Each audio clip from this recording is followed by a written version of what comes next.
Welcome back inside the secret Gibby headquarters for another edition of Gibby's Football Podcast. I'm your host, Zach McGibbon. We are in the murky depths of the offseason. There are no football games going on. The draft is over. Free agency is pretty much done.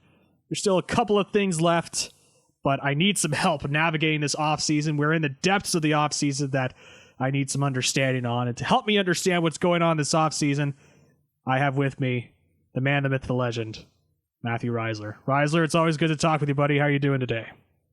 I am doing wonderful. It's a beautiful day I'm not going to be as secretive as you. I will say where I am, in downtown Bracebridge. It's a beautiful day. Wow. So I can't complain at all. Yeah, sunshine all across Ontario. I don't know what the weather is like in the secret Gibby lair, but hopefully it's nice and hopefully you have AC. Yeah, they're letting incremental sunlight as we're talking.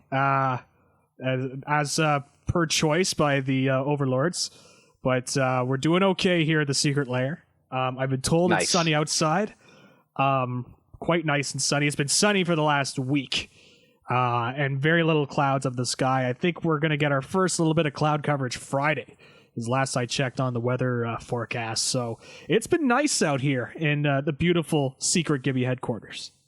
Yeah, I'm glad the Lever Sage is letting some air and sun in, as he is probably upstairs eating his filet mignon steak while you're downstairs eating your KFC spicy chicken sandwich. I'm only allowed out for podcast recordings and the occasional sports take, and then I'm sent back to my my little dungeon here.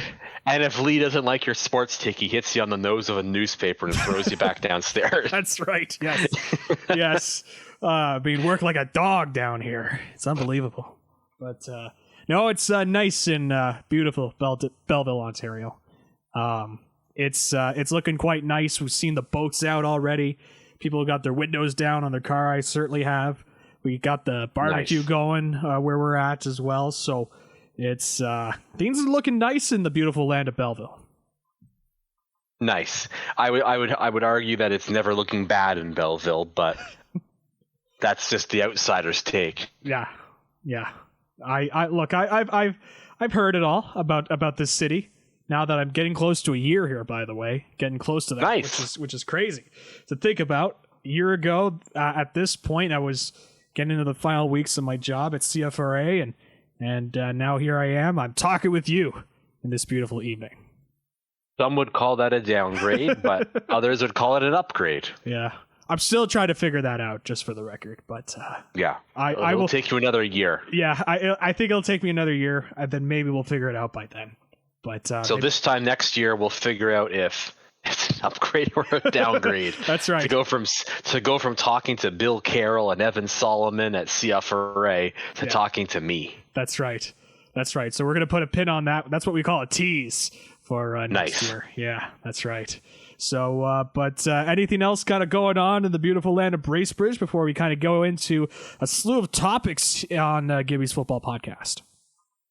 I mean, I'm no different than you. There's lots of boats around, except the difference between Belleville and Bracebridge, there are a lot more boats, and they're a lot more expensive. Yes. Not that I can afford a Belleville or a Bracebridge boat, but there are lots of them here. And it's nice to see, because I've been here 3 years, and the 2 summers I've been here have been COVID summers. Yep. So this is the first, even though it's still there, this is the first non-restriction COVID summer. So I'm excited for it. Yeah, it's kind of amazing, right? How we've just kind of been so hunkered down and locked down for the last couple of years that we're starting to open up. It's like, oh, this is what civilization kind of looks like, which is this is what it used to be like. This is what it used to be like. We could do things. We could go outside. Jays are playing, and CFL is coming up. We'll have something on the CFL in a future episode. Jays aren't playing well, though. No, they're not. They're not playing well. But I did get to go to a Jays game. So let's not talk about that. Yeah, no. Nice. Roof open, roof closed. Roof was closed, unfortunately. It was a rainy day. Damn. But, yeah. That's no fun. Yeah, but you know what I did have there while I was there? I got the poutine hot dog while I was there. Oh, my God. Yeah. So, I mean, we can get into our opinions on this, but I had it too. Yes? And I wasn't a fan. You weren't a fan? I thought it was slightly overrated. Gotcha. I think I have a little bit of a higher opinion of it, only because I got to go to the game. It was a nice little trip with TV Cogeco, just a little bit after the hockey season was over, and they were having a bunch of people from the Cogeco stations down for the game. And so they gave everybody a gift card to pay for food. So I didn't actually have to pay for it. So I'm a little bit of a higher opinion on the poutine hot dog. If I had to pay the $10 for the poutine hot dog, I'd probably be a little bit more disappointed. Yeah, but free food always tastes better. Yes, for sure. Always. I was a happy man. I'm not gonna lie. I was like, heck, this is like, to me, that was living it. You know what I mean? With a free poutine hot dog in my hand, I had the Nice. large soda. I was ready to go at that Jays game. Kevin Gausman threw a record high for strikeouts that game against the Seattle Mariners. That was the game you went to. That was the game I went to. That was a good game. Yeah, it was a lot of fun, and no homers, but we got the walk-off at the end, so it wasn't too bad. And then, Nice. And then that game was when our bus broke down along the way back, and we were stuck. Oh yeah, we were stuck in Scarborough for. that's when I made hours. fun of you on Instagram. You did make fun of me, and really just helped make the situation better. I was just our bus broke down, and this was the same night as the when the Leafs won to move past the first round. Crap. So Why'd you bring that? Let's get to the football. I don't want to talk about that. I don't want to talk about bad news like that. I know. I'll quickly say that being on a bus full of Leaf fans was a little bit of a rough ride back once the new bus came. Yeah, disgusting. not great. Yeah, it was not great. But Gross. Nonetheless, the Jays game was fun. The bus breaking down wasn't as fun. But we learned a little bit about each other, about all of us, just kind of talking to each other. So it was good. It was a nice little trip. It was the friends you made along the way that mattered most. That's right. The cliche, if you will. But yes, only time will tell if those friendships will last. That's right. Another cliche. Yes, another one. Well, hopefully this podcast isn't full of cliches as we move on to some of the big topics in the NFL offseason. And if you wanted to hear some NFL draft stuff, I did an episode with our good friend Steve Bunda, the executive producer for life for This Is Wrestling, but also a big football fan himself.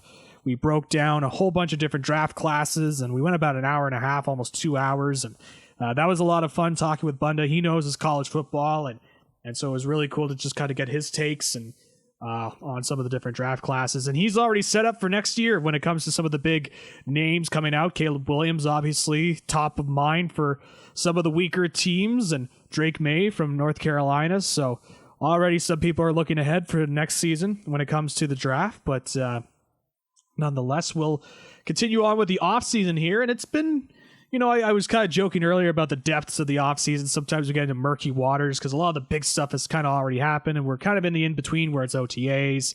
Teams are just getting refamiliarized. We're just before training camp, and preseason doesn't even really start until August. But there was a lot that happened in the offseason. I want to have you, of course, Mathew Reisler, help me break it down. We're going to start off with something that was quite recent and still kind of a developing story, and a little bit surprising when it came out, but also not that surprising as time kind of went along, and that was DeAndre Hopkins getting cut by the Arizona Cardinals. There was a lot of talk about him being traded. There's a lot of talk about different teams that may have been interested, but it seems like the Arizona Cardinals weren't able to find a trade partner, and so they have cut him. Well, I should say they plan to cut him because he's still technically on the roster. It sounds like he's going to be a post-June 1st cut. And so we're already hearing some of the names that are interested in Hopkins. The three teams that I saw were the Bills, the Chiefs, and the Detroit Lions.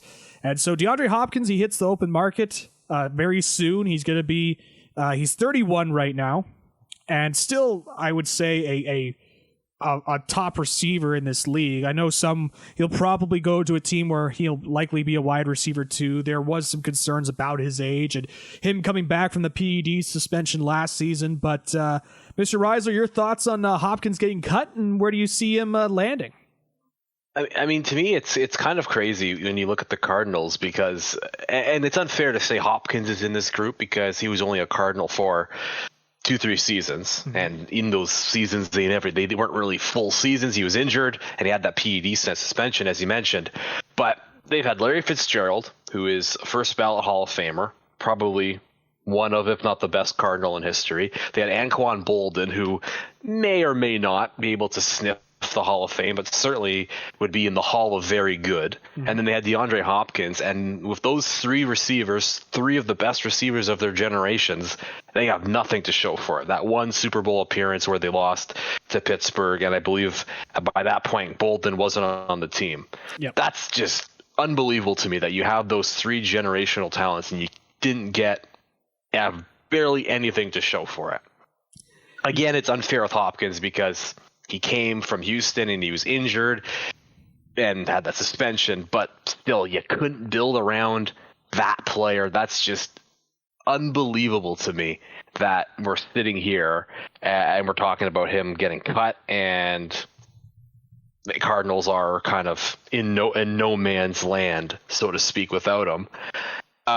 As for where he's going to go, I think you kind of alluded to what I was going to say, in that he's 30. He's not old per se, but in sports terms, 30 is pretty old. And considering what he's done and where he's been, he's got a lot of wear and tear on his body. So I don't think wherever he ends up, he will be a number one option. I don't think he can. Certainly not if you want to win a Super Bowl. I don't think you have DeAndre Hopkins as your number one receiver. But if he can go to a Buffalo Bills team, for example, where he certainly wouldn't be the number one option, he wouldn't have to be the number one option. He can slot in as a wide receiver 2 or even a wide receiver 3 and still contribute and still be a fantastic weapon and have a fantastic quarterback in Josh Allen that would be able to get him the ball in a position where he can succeed. I think that would be the best option for him, undoubtedly, because at this stage in his career, I don't think he wants to go to a team that is bad and that will not make the playoffs or will have to fight for the playoffs. I think you would want to put him in a situation where he is on a team that needs that last piece, or a team that already has all the pieces but wants to go over the top and make themselves that Super Bowl guarantee or Super Bowl contender. And I think of the ones that are interested in him, I think the best case scenario is Buffalo. Mm-hmm. Yeah, for sure. I think the fit is Buffalo. I have said before that I would be shocked if Hopkins doesn't go to Buffalo. Obviously, it was tough for them to work out a trade because of the contract that he has or had in this case. And as you mentioned, he'll slot in quite nice. They've already got Stephon Diggs there for the Bills, and Gabe Davis is not a bad wide receiver option for them as well.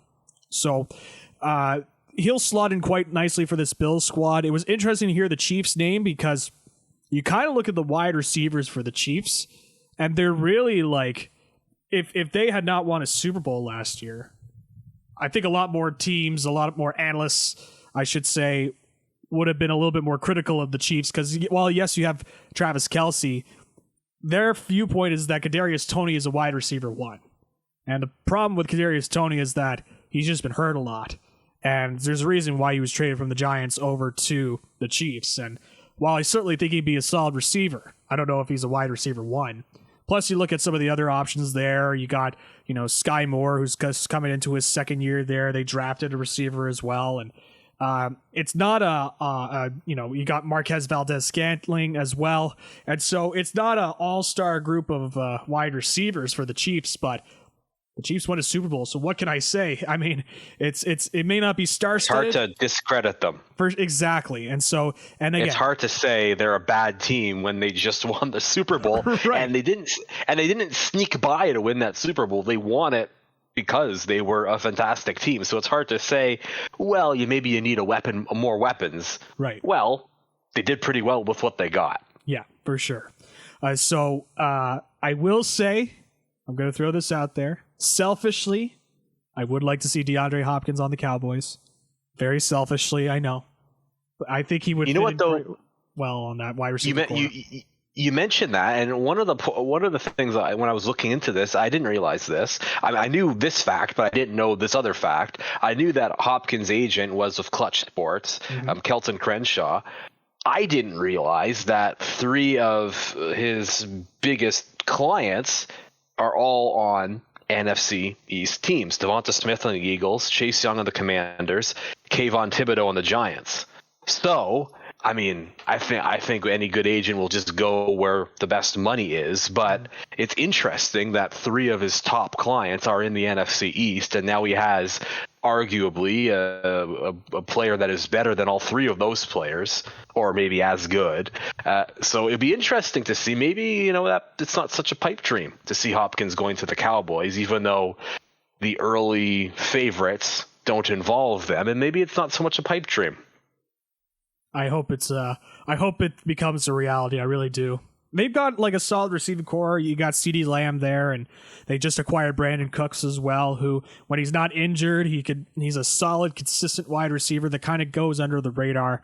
And so throwing in a Hopkins in there would be a lot of fun. But again, I might be just being selfish on that front, and probably well aware that the Bills will probably try and do everything that they can to bring him in. The Chiefs as well. The Lions was an interesting name I saw kind of getting thrown around, being interested, because they've got some good receivers on their own, but they have, of course, one of their receivers who was just recently suspended for gambling. That was a big thing. And fun. So sorry, go ahead. I just said fun. Oh, fun. Yes, of course. Yeah. Yes. So of course it's the Lions, and so they have to have some form of misery getting into the season. But it would be nice for the Lions to have a Hopkins in there to be a compliment to Amon-Ra St. Brown, and bring some more options for Jared Goff at quarterback. So I don't think it's that far out of the realm of possibility, but I'm in agreement with you. I think it's going to be the Bills. Is there any dark horse picks for you that kind of come to mind when it comes to DeAndre Hopkins? I know we kind of both agree on the Bills, but is there kind of another team we may not even be thinking of that could possibly like swoop in and take the services of DeAndre Hopkins? Well, the dark horse I had written down was the Cowboys, and it was for the reason that I mentioned. Just the fact that his agent seems to like going to teams in the NFC East, and I think the Cowboys would like to have a weapon like that. I think it would be similar. I mean, when Terrell Owens came to the Cowboys years ago, he was in much better shape in terms of he wasn't as injury prone as Hopkins is. But I think it would be similar, where you're bringing in a wide receiver who has been a proven number 1 option and still has some gas left in the tank. Terrell Owens certainly was in a better place in his career, as I said, but I think Hopkins and Owens are similar in that at the peak of their careers, they were undoubtedly one of the best receivers in the league. So I think you would have a similar situation there, and I think it would be good for Dak Prescott to have that great option to go to. Maybe he wouldn't necessarily be a number 1 option. Maybe he would still be your wide receiver 2. But for Dak Prescott to have someone like Hopkins there to lean on, I think that would be really good for him, and I think that would be fantastic for the Cowboys as well. So that was my dark horse in all of this. I like it. I knew you would. I saw someone say maybe New England kind of goes after DeAndre Hopkins. I know there's the Bill O'Brien factor, and then that is a big deal when it comes to bringing in Hopkins. But I think he could fit in that Patriots offense and would help with the growth of Mac Jones. I think at the end of the day, if you were to put a gun to my head and ask me who is going to sign DeAndre Hopkins, in my mind, it's going to be the Buffalo Bills. And so it's just interesting how no one was willing to take on the salary. There's been some talk that because of the Odell Beckham Jr. contract to the Baltimore Ravens, and we'll talk about those Baltimore Ravens in a moment, but it was interesting to see the talk of OBJ going to the Ravens, getting that big money deal, especially for a guy who missed all of last season due to a torn ACL. Get a big money deal. That just kind of shaped out the market a little bit for the wide receivers to the point where it had some teams kind of panicking, where even a guy like DeAndre Hopkins, who, while he wasn't at his very best that we would usually see from him in years past, he's still a solid receiver you would want on your squad. But I thought that was interesting as well, just the OBJ factor in the DeAndre Hopkins negotiations. Yeah, I think certainly when it's interesting how every year in the free agent market, no matter what league it is, NFL, NBA, NHL, MLB, you always wait for that first domino to fall, and that always sets the market, right? And I think, yeah, you're certainly right. OBJ kind of did set that market when he got that big contract, because then every other GM and then every other receiver was pointing to that and saying, well, there you go. That's what we're gonna have to follow. And I agree with you that he was that domino that fell, and he did set what the subsequent market was going to be, mostly, especially for receivers like Hopkins. Well, why would the Ravens sign OBJ to a big money deal like that? Well, I think it was at the time something that was needed to entice Lamar Jackson to stay with the Baltimore Ravens, and that is what happened here. Didn't get a chance to talk about it during our free agency episode, and so we're getting a chance to talk about it here. Lamar Jackson re-signing with the Baltimore Ravens on a $260 million 5-year deal, $185 million in guaranteed money. The deal keeps the 2019 NFL MVP for the foreseeable future. Jackson's contract tops the $255 million 5-year deal the Philadelphia Eagles gave Jalen Hurts earlier in that month. Hurts got $179.3 million in guarantees. And so there was a lot of talk around Lamar Jackson. It sounded like he had requested a trade. It sounded like things weren't good between Jackson and the organization. There was a lot of talk about agents, how much they play a factor in this, or in this case, the lack of an agent. In the case of Lamar Jackson, negotiating his deal on his own with his mother. But it pays off for Lamar. He gets a big money deal, and he finally gets some help when it comes to weapons, and his team kind of getting invested in trying to get some wide receivers for him. And it's going to be a new look Ravens squad going into this season. They don't have their offensive coordinator anymore. They got a new offensive coordinator, and not Greg Roman, but the guy from Georgia, whose name escapes me all of a sudden. Todd Monken. Todd Monken, that's right. Todd Monken. Todd Monken. And so they're going to put in the Todd Monken offense. We're going to see OBJ get involved with this offense as well.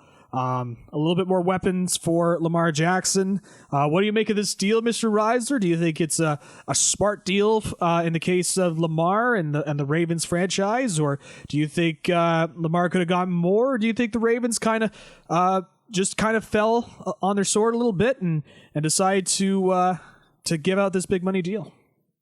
Well, I think for the Ravens, they didn't really have another option, right? You have a great quarterback in Lamar Jackson who still has a lot of great years ahead of him. His past injuries aside, I think it's fair to say he has a lot of great, or at least a few great years ahead of him. But they had no other option. I mean, you let him walk. You trade him, you just let him walk. You don't re-sign him and let him go to another team for free.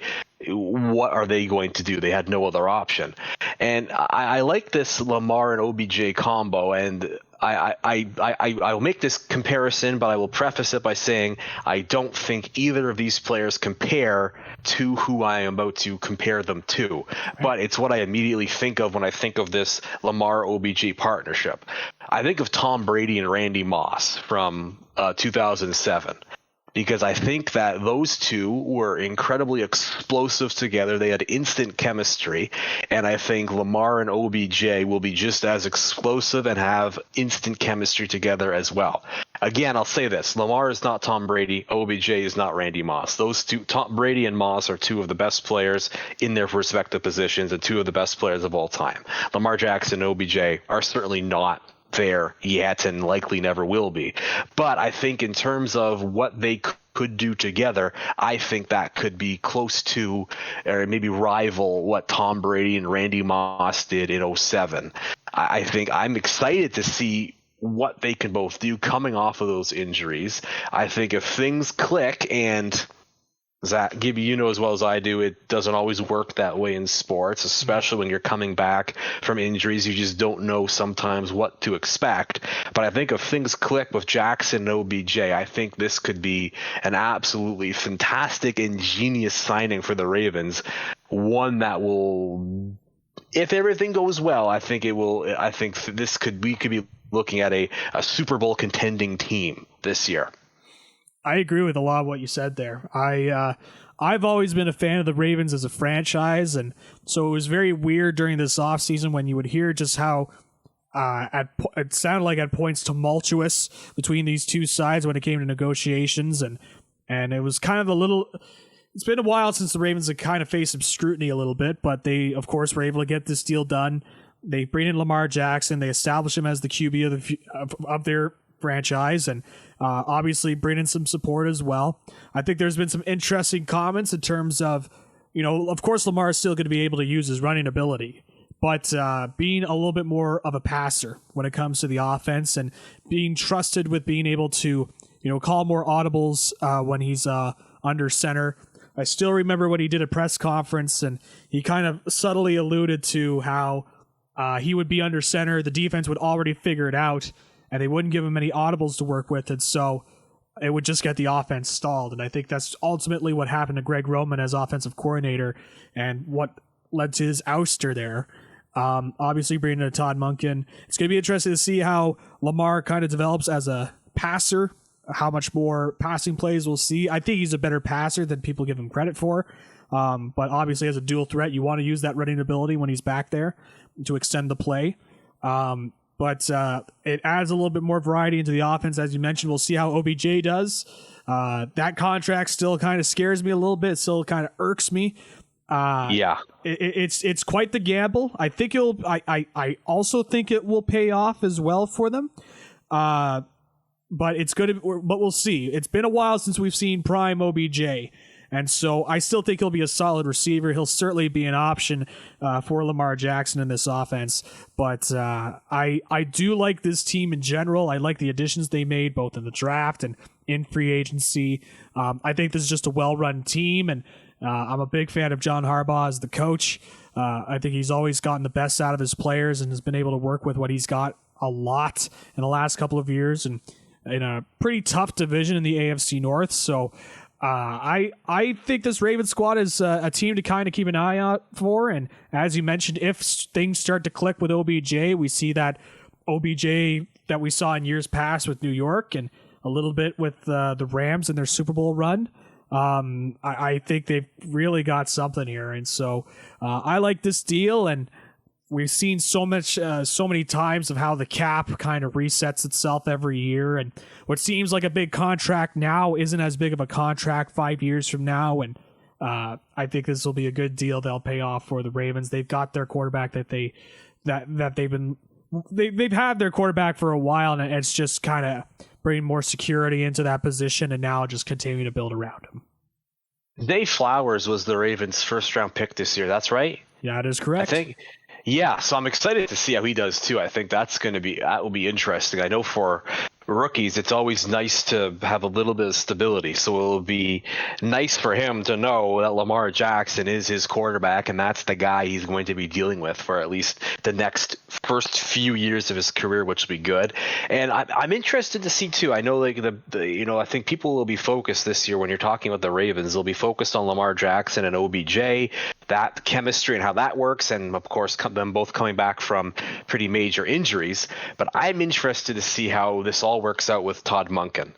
I mean, coming from Georgia. He had those 2 national titles there, where he was quarterback for those years with Stetson Bennett, right? So It will be interesting to see him going from Stetson Bennett to Lamar Jackson and how he is able to make that change, because I think it's fair to say that Bennett and Jackson are 2 very different quarterbacks at 2 very different levels. So it will be interesting to see how he makes that change. And the reason why I like this so much for the Ravens is that this is not what you see sometimes of a coach coming from college and it's his first time in the NFL. Monken was the offensive coordinator for Tampa, and I think it was the Browns previously, and this was back, I think, like 5 or 7 years ago when he was doing that before he went back to college. So he has a little bit of experience here. So I like the moves that the Ravens have been making, and as I said, I think that if everything clicks, we don't know if it will or not. Who knows? It's as Gibby and I, as college professor, always like to say, it's a fool's errand. Yep. Sometimes predicting sports, but I am a fool, and my errand is going to be predicting that I think the Ravens could be, and I think very well likely will be, a Super Bowl contender this year. I love how this team is shaping up. Certainly shaping up well at the quarterback position. Speaking of teams shaping up well at the quarterback position, let's move on to one of the other big topics over the offseason, and that was Aaron biggest. Rodgers. It was the biggest. Aaron Rodgers getting traded to the New York Jets. Finally, it took quite a while. Seemed like there was a stalemate at some point. But finally, during the week of the draft, Aaron Rodgers was traded to the New York Jets. And in the deal to bring Aaron to New York, the Packers traded their first-round pick, which was the 15th overall pick, and a 2023 fifth-round pick to the Jets, along with Rodgers. And the Jets returned their first-round pick this year, which was the 13th overall pick. So a first-round swap, a 2023 second-round pick, a 2023 sixth-round pick, and a conditional 2024 second-round pick that could become a first-rounder if Rodgers plays 65% of the plays this season, sources telling ESPN's Adam Schefter. And so the Jets, they seem to have found their quarterback.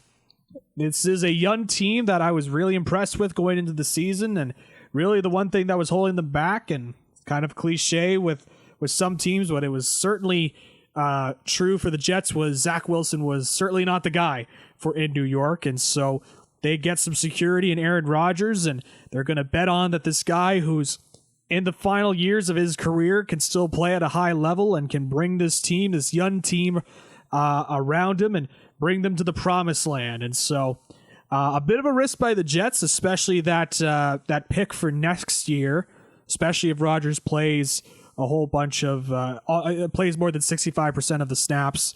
That will be interesting to see going into the season. But what do you make of this move in terms of the Packers and for the Jets, Mr. Reisler?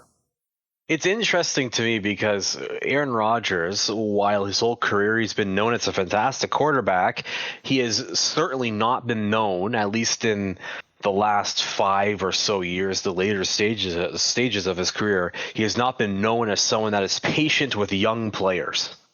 Right? We heard that often in the last couple of years where Chris Collinsworth loved to say on the broadcasts and bring up how he gets pretty ticked off quickly with some of those young receivers on the Packers.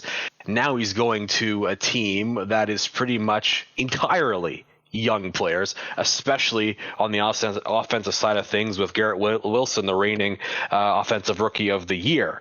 So it will be interesting to see how that dynamic goes. Now, I think the playing devil's advocate to my own point, certainly the talented young players on the Jets are better than the talented young players he was playing with on the Packers. Yep. Notably, the person I just said, Garrett Wilson, offensive rookie of the year, Breece Hall, who's injured currently but will likely be back, hopefully, fingers crossed if you're a Jets fan, at some point this year. So those two are certainly more talented than maybe the younger guys he was playing with on the Packers. But again, Rodgers has not been known as a guy that is very patient with them. You make a couple drops if you're a young player, and he's giving you a side eye, and he's throwing the ball to the other guys. So we'll see how that goes early on in the season, because I feel like if they lose week 1, lose week 2, when we're getting into week 3 and they're not playing well, you might start seeing Aaron Rodgers popping up on the Pat McAfee show talking about how he's not too happy with the Jets, as he is known to do. I believe, correct me if I'm wrong, but isn't that where Adam Schefter broke the trade news, but the first interview after Rodgers got traded was on the Pat McAfee show, wasn't it? It was. I remember tuning in for that interview. I remember that well. Yeah, it took a while to get there because Rodgers had to get his monologue out there, but and he had to come back from his blackout camping trip or whatever that weird thing darkness retreat. Yeah, that weird thing. Anyway, interesting fella. Yeah. Now he's living his best life Now he's living his best life at Taylor Swift's concerts at MetLife Stadium. That's right. He's got his ayahuasca on standby and ready to go. Certainly, I don't think Taylor Swift would ever go to Green Bay, Wisconsin. So that sense, Rodgers, I think, is winning, right? Yeah. You go from seeing whoever would play at Lambeau Field, which I imagine probably aren't many of you. I don't think you're going to be seeing Taylor Swift or Dua Lipa at Lambeau Field, but you will be seeing them at MetLife. So there you go. You're winning there. Maybe there's a band called the Cheeseheads there in Wisconsin that he was a big fan of. I don't know, but he certainly he gets to leave Green Bay, and he said before he loved Green Bay, and it sounds like it's just a beef between he and the management there and Gunther Gunst, and and a bunch of the upper level guys there. And well, did you see the news that apparently it came up the other day that his agent, this was last year or a couple of years ago, they tried to get Packers the GM fired. Yes, they said, yeah, will you trade us or fire the GM, one of the two? And then they were like, nah, screw off. Yes, it was essentially fire the GM or trade me was essentially the demand. I believe it was the Athletic and neither happened. That report. Yeah, and neither happened. Yeah. So it's you got a great relationship when that's going down. But I don't necessarily. They're like, the thing is with both those sides, because I do think that the Packers management needs to modernize a bit. I understand it's a different situation for them because the city technically owns the team, and things kind of are different how they run. But it's very clear there are communication problems in that organization, especially when it was pretty clear when Aaron Rodgers resigned, he was under the belief that Davante Adams was going to stay as well. And obviously that didn't happen. He's got a bunch of young receivers to work with. But also with Rodgers, that article you mentioned, I actually read that article this morning. And it was pretty interesting, some of the comments with Aaron Rodgers, because I think he's a tremendous quarterback. He's one of the best quarterbacks I've ever seen play on the field. But he will also certainly tell you he's one of the best quarterbacks that's ever played in this game, because there was a quote in the article where he says something along the lines of, he was talking about Jordan Love, and he said he was a great teammate. He enjoyed working with Jordan, and he said, I don't know the exact quote, I am paraphrasing here, but it's essentially along the lines of, it's tough to be the backup to a future Hall of Fame quarterback, was essentially what he said. I was like, all right, Aaron, like, it's just, it was just the delivery, the way I read that quote. Maybe the way he says it's a little bit better, but based on the interviews I've seen with him, I doubt it. But he gets into a better situation in New York. I think he's got a chip on his shoulder to prove to Green Bay that they screwed around too much, and now they're going to find out. And as you mentioned, they've got a talented squad there. They bring in Alan Lazard. Randall Cobb, his best friend, is on the New York Jets team as well. And you mentioned Garrett Wilson. That's going to be a guy to watch from a fantasy perspective on. I'm so excited to see how that goes. Yeah, that's going to be so much fun. That connection could be really, really good. And so the Jets... You talk about being excited for Lamar Jackson to OBJ. Yeah. Rodgers to Garrett Wilson could be a whole heck of a lot of fun. Oh, yes.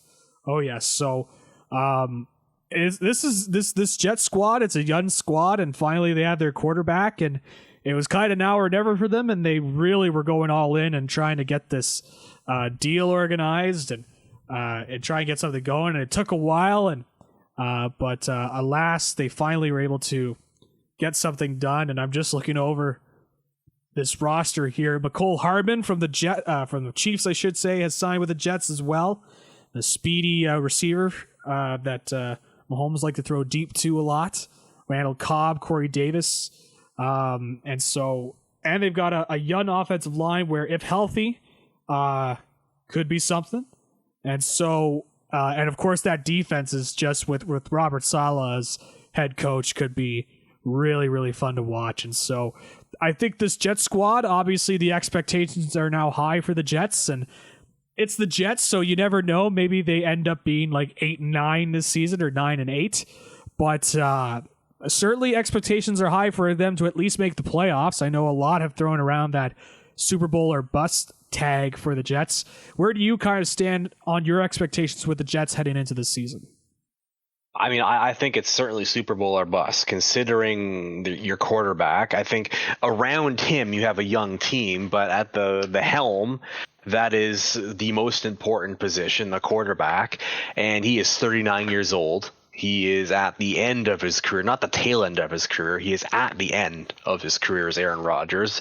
Not to say he's not a good player still, because he still is. He's proven that he is still a fantastic quarterback. So it's certainly boom or bust, Super Bowl or bust. And considering what they've given up as well, I think it's certainly you'd be happy with a playoff berth, I think, if you were the Jets, but I think you would be disappointed if it doesn't at least end with a Super Bowl appearance, sniffing the Super Bowl, if you're out in the wild card round, you're out in the divisional round, I think that some Jets fans, and I say this when admitting that New York fans are actually insane people sometimes with insane expectations, but I think it would be fair if some Jets fans expected them to do better than just the wild card round or just at the divisional round, considering what they gave up to get Rodgers and considering who their quarterback now is. He's not some schmuck named Zach Wilson. He is Aaron Rodgers,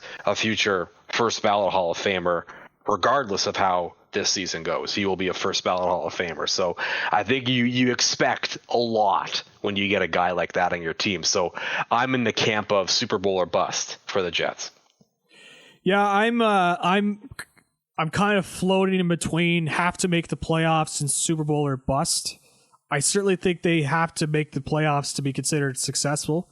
I don't know if I can go as far as Super Bowl or bust with this squad, but the thing is, they did bring in Rodgers on this. Obviously, you mentioned there's only a couple years left in Rodgers' career. You got to make the most of it. And so on that standpoint, I could see the Super Bowl or bust, but I think if you're the Jets, just the misery that's been going through that franchise for so long, I think getting to the playoffs and even getting to the conference final, like the AFC Championship game for the Jets, I think will be a huge accomplishment for them. But I understand why people would have the thought of a Super Bowl or bust. And so that's going to be interesting to see with the Jets. Again, a good young team. I really like that defense, and that's going to be an interesting team to watch this season. And kind of looking at the Packers now, where things are kind of interesting for them because now they finally commit and say, hey, we're going to go with Jordan Love as our starting quarterback. And he goes into a situation where there's a bunch of young receivers, and it's kind of an interesting period for the Packers because they've just been so used to having dominant quarterback play, whether they had Brett Favre from the 90s to the 2000s, then Aaron Rodgers taking over after that. And now they're hoping that that could continue with Jordan Love at quarterback. And some of the brief stuff we saw with Jordan Love last season, he certainly looked like he could perform, and he's been under that system now for a while, and now it's a big make or break for him. And what do you expect with his Packers squad going into this season, Mr. Reisler? I think it certainly is make or break for them. As you said, Jordan Love, he's had his opportunity. I mean, the similarities are, not all there, but it's very similar to what it was a decade or so ago with Aaron Rodgers sitting behind Brett Favre, that future Hall of Fame quarterback. Although I feel like Brett Favre, I think, is a bit more of a humble guy than Aaron Rodgers is. I don't know if he ever would have said that, but certainly comparable in terms of what they were sitting beside. And here you have Jordan Love, definitely not as hyped as Aaron Rodgers was when he eventually took over the reins from Favre, but similar situation. And we'll see where it goes. He doesn't really have much. He lost, as we mentioned, Lazard and Cobb, who went to the Jets with Rodgers, but the Packers have a few weapons. They drafted, I'm blanking on the name, Anders Carlson. Mm-hmm. I believe that was his name. They drafted him later in the draft. I think it was in the 6th round. They have a new tight end, Robert Tonyan, they got from the Bears. So I think he's switching that around. Tonyan was with the Packers. He's gone to the Bears. Sorry, yes. Yeah. And they brought it. They did have Anders Carlson in the draft, of that I know. And they, so it's, as you said, it's a young team, and you have a young quarterback, and that's not always a recipe for success. But, from what we saw from Love last year, he looked okay. He looked all right. We'll see. It's kind of an unknown we're going into with him and as the starter. But I think if you're the Packers, you certainly are probably thinking about rebuild as we speak. And I would imagine you don't give you don't let it go for too long before you start going into that rebuild. I think if you're into week 5 or 6 or maybe even 8 and things aren't looking great, I think you might be thinking, if you're the Packers, okay, well, let's start thinking about next season. Because I don't think things are not going well, there isn't much around on the team currently that will have you saying, well, maybe it's just a bad year and next year things will look up. I think if things are looking bad in this year, I think that's kind of a bad sign for them. Yeah, I'm just looking through this depth chart for the Packers. Jordan Love as their starting quarterback. Aaron Jones and A.J. Dillon is a good duo at running back that we've seen in last year. And obviously, you mentioned the young wide receivers in Christian Watson, Romeo Doubs, Jaden Reed as well as the wide receiver 3 currently listed. They drafted Luke Musgrave as well at tight end. And it's just going to be interesting this year just how this Packers squad's going to come together. I don't think they're going to do all that well in this division. I certainly don't think they're going to win the division. I don't think they're going to make the playoffs either. But if Jordan Love shows that with this squad, he can put together some wins and can show that he could be a starting quarterback in this league, I think that will be enough for the Packers to kind of continue on with him, because they didn't really do a lot when it came to trying to put in some depth for him. They didn't get a first-round wide receiver for Jordan Love, so that tradition continues in Green Bay. And it's going to be just a weird, murky time if you're a Green Bay Packers fan in terms of where this team's going to go, and you're not going to get used to the dominant play that you've been so accustomed to seeing in the last 2 decades. So this is going to be a fascinating time if you're a Packers fan and trying to get adjusted to this new era of Jordan Love. Maybe they'll feel love, who knows? But it's going to be a tough one.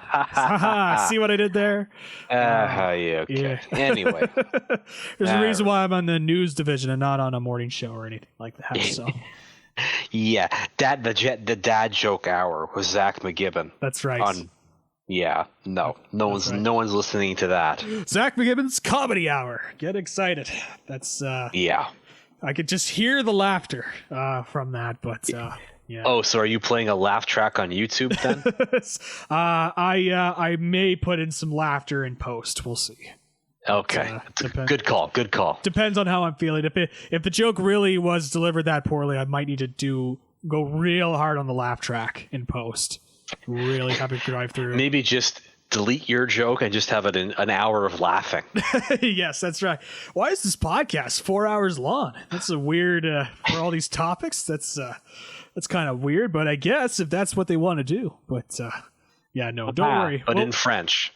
That's right. Yes, I'll there'll be some better jokes. Don't worry. I'll do my best to try and bring some better jokes. But you should be worried. There will not be better jokes. That's right. I could already hear some people click pause and X out of this podcast as we're talking. But any other thoughts on the Jets or the Packers? This Rodgers trade before we move on. These poor tortured Packers fans, eh? You know, you have 2 all-time QBs. You get 2 Super Bowls out of it. And in between, you get pretty much all the drama you could imagine. At the end of Favre, you have Favre watch of will he or won't he retire. At the end of Rodgers' career, or time with the Packers, it's not will he or won't he retire. It's will he or won't he be traded. And again, in the middle of all of that, you have 2 Super Bowls to show for it. I mean, look, that's not bad. Some teams out there have 0 Super Bowls in that time frame, but I feel like if you're a Packers fan, you're looking at the last 20 or 25 years of quarterback play and thinking, how in the hell do we only have 2 championships? Yeah. That's it? Yeah, could have gotten more. That's the way the cookie crumbles in Titletown. That's right. Even though it's not really Titletown anymore. That's probably New England or maybe Kansas City, but we'll let them call themselves Titletown. That's right. It was the Dallas Cowboys at one time, and that's certainly it's been a while since we've been called Titletown. No. But Crappy town. Yeah. Dumpster town. That's ugly town. Well, stupid town. Okay, slow down. Jeez. Worst team in the NFC East town. Oh, let's not go crazy now. Come on. That may belong to this team that we're talking about next. The Washington Commanders. The sale is done. Yeah. Let me hear it. Let me hear the love for the Washington Commanders as Dan Snyder is finally out. They finally get the deal through. The team is sold to Josh Harris and his group. The price tag, a sale of $6.05 billion, beating the previous record set by the Denver Broncos last year of $4.65 billion. And what's kind of been a wave, a kind of a trend we're seeing, we're seeing the increasing value of sports franchises. As both of us are Ottawa Senators fans right now, we're currently in the middle of a sale of the franchise that seems like they have not been able to determine a bid in weeks. It feels like it's been forever since final bids came in, and who's going to own the team. But on the Senators side, but the Washington Commanders, they have their owner in Josh Harris. He has some previous experience owning squads, and also a highlight of this group, Magic Johnson is also a part owner of the Washington Commanders. He's part of this business group, and so it's kind of interesting to follow just all these different the increasing value of sports franchises, and we're seeing some different high-profile names be involved in purchasing these franchises, and I think some of that also has to do with what we saw with Ryan Reynolds with Wrexham, being able to bring Wrexham to prominence and getting them up a tier and having them be all of a sudden become a globally recognized soccer franchise, and so we're seeing a lot more names kind of being thrown out there of being interested in owning a team. And we've seen Patrick Mahomes be a part owner of the Kansas City Royals baseball squad. And another story we'll talk about here in a moment about ownership. But alas, the Washington Commanders are finally sold here, and an end of an era of Daniel Snyder as the owner. A lot's going into it when the U.S. government is getting involved, it's been quite hectic in that franchise. And it's interesting to look at his legacy because he was a guy that was willing to go and spend on big free agents, but he was also a guy that just kept sinking this franchise under. And putting my biases aside as a Dallas Cowboys fan and having to face this Washington squad for years, this was a squad that had a deep history, a deep legacy. Joe Gibbs obviously leading his squads to Super Bowls, and now this Washington squad is nowhere near where they were in those 80s and 90s Washington teams.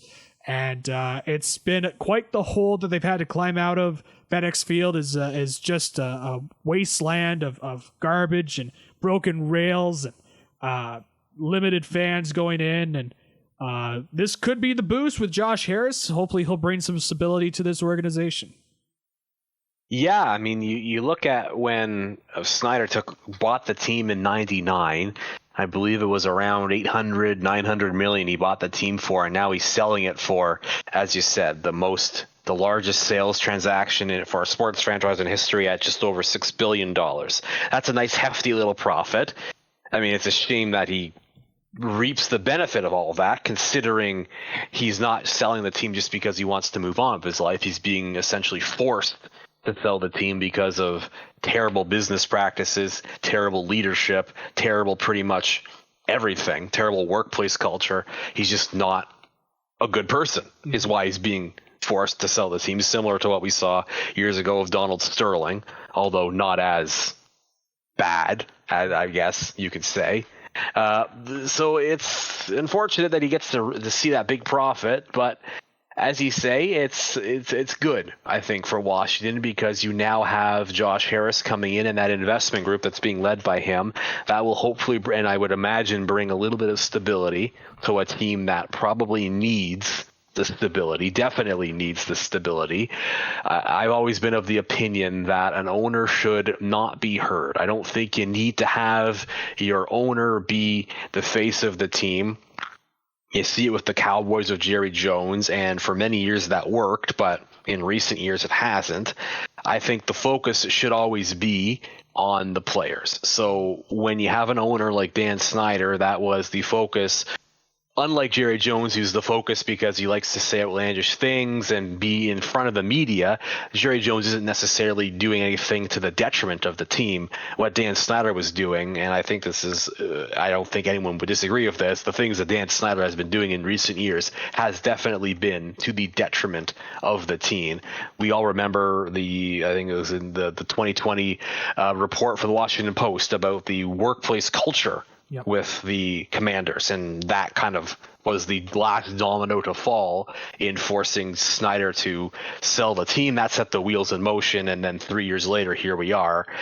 So when you have an owner like that, that's not good for the brand, and that's certainly not good for the players, because I can only imagine a player wants to go out and play. They want to do the best they can to win every week. But when you're having a microphone stuck in your face saying, hey, what do you think about what your owner said about the workplace culture at the team? Or what do you think about your owner refusing to change a name that's some are considered racist? And players don't care. I mean, they're not signed to be answering about why they think the name Redskins is offensive, or why it's wrong to have a workplace culture that it feels it's necessary to harass women. They don't care. So when that's what they're having to deal with, that's not good for anything, because they're losing focus on what matters, which is playing the game. So when you now get rid of that disgusting distraction, and you hopefully have someone coming in with this investment group that will actually put in a stable working environment for those that are the staff behind the scenes for the Commanders, which will then in turn, in a perfect world, make things a little bit easier for the players as well. That is what you want, and that is what you hope to see. Because as I said, I've always had the opinion, an owner doesn't need to be heard unless it is serious, unless they are hiring a new GM or bringing in a franchise player. That's when you want to hear from an owner sitting there, handing the player the jersey, shaking the GM's hand and saying, welcome to the team. That's it. You don't want to have an owner front and center talking about what Daniel Snyder has had to talk about over the past couple of years, because that is just not good for anything. So getting rid of him is about 2 thumbs up from anyone that does not have the last name Snyder.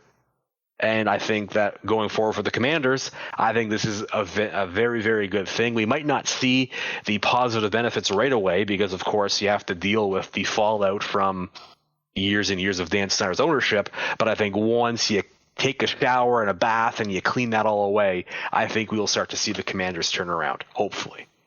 For sure. And there's obviously mentioned the Washington Post article, over 40 women, former employees of the organization, including office workers and cheerleaders, that had been sexually harassed and discriminated against by Snyder and other male executives, colleagues, and players of the team since at least 2006. That alone's just, you mentioned it, workplace culture, just a terrible culture implemented by Snyder. And you can look at other stuff in terms of some of the treatment of the players as well. I still recall the Trent Williams stuff when he had concerns about an injury he had. Turns out he had a lump in his brain that could have been cancerous and was not treated as well. And that was also a deal. That was a whole deal. I remember the Kirk Cousins stuff, a much lesser extent than the other ones, but that was a whole saga. It all goes together, right? It's just all kind of tells you what kind of person he was. Of course, the workplace culture is number one, but everything under that, it tells you what kind of person he was. For sure. And I think as well, it finally kind of got the NFL to do something, because when you mess with the NFL's money, that's when they get mad at you. And And there was some allegations of him cooking the books a little bit, and it's just who let him cook? Who let him cook? Hopefully not Russell Wilson, as we've learned from last year. But but nonetheless, strays. But man, when you're catching strays from Patrick Starr, if you're Russell Wilson, you've hit a low in your career. But it may be time to retire. Yeah, but that's a story for another day. But kind of looking at kind of the legacy of Dan Snyder, just what he kind of leaves behind. It's just there was a guy at the beginning that was investing and trying to get at these big name players, but it would be guys like Bruce Smith when he was near 40, and Deion Sanders in the final years of his career, and you had the occasional hit every once in a while, but it'd be these guys that are in their mid to late 30s that were big name guys in their day, but are clearly on the end of their careers, especially around that time where athletics and nutrition and workout regimes are much better now than they were even a decade ago. And you're seeing more players start to go, especially quarterbacks, go into their late 30s and still playing at a high level. But as we mentioned before, the workplace harassment, the financial improprieties as listed here, and just a whole bunch of other stuff you mentioned as well, the name of the team, Finally, Dan Snyder is gone, and in comes Josh Harris, and he's interesting just kind of from a skimming through and looking from the outside. He's already been a sports owner, as I mentioned. He's the owner of the Philadelphia 76ers in the NBA and the New Jersey Devils of the NHL. And so now he gets to add an NFL franchise to his repertoire. And obviously joining him a bunch of different investors, including Magic Johnson. I am not too familiar with the 76ers in terms of like ownership stuff. Obviously, recently with Doc Rivers being let go, and once again, like what was the process for if this is what the 76ers are going to be doing in the playoffs? And but I very rarely hear from Josh Harris about ownership concerns with the Devils or the 76ers. So from a very basic standpoint, it seems like he brings some stability and he's not going to get himself too involved. And obviously, you hope that he could get some touch-ups going because certainly this Washington Commanders squad, from the field to trying to rebuild the relationship with the fan base, there's a lot to do with that organization to try and get themselves back to a position where they were considered one of the legacy teams at one time during their peak. Yeah, I mean, I'll say it again, back to my original point, an owner doesn't need to be heard. I think the role of an owner is to set the tone for the team, to say, here's how much you can spend. In a perfect world, every owner would say you can spend to the limit. But I don't think you need really, when you think about an owner and you think about Josh Harris, and you're saying, well, I don't really know much about him. I think that's a good thing in this case. I don't think you really want to know a lot about him in terms of what's his personality like, where's he lean in terms of certain things. I think you just want to say, all you want to know is he someone that will allow his team to be set up for success. And you've seen with Philadelphia, while they haven't necessarily had the success they've hoped for, they certainly have a very, very talented team, and they have been given the ability to build that talented team.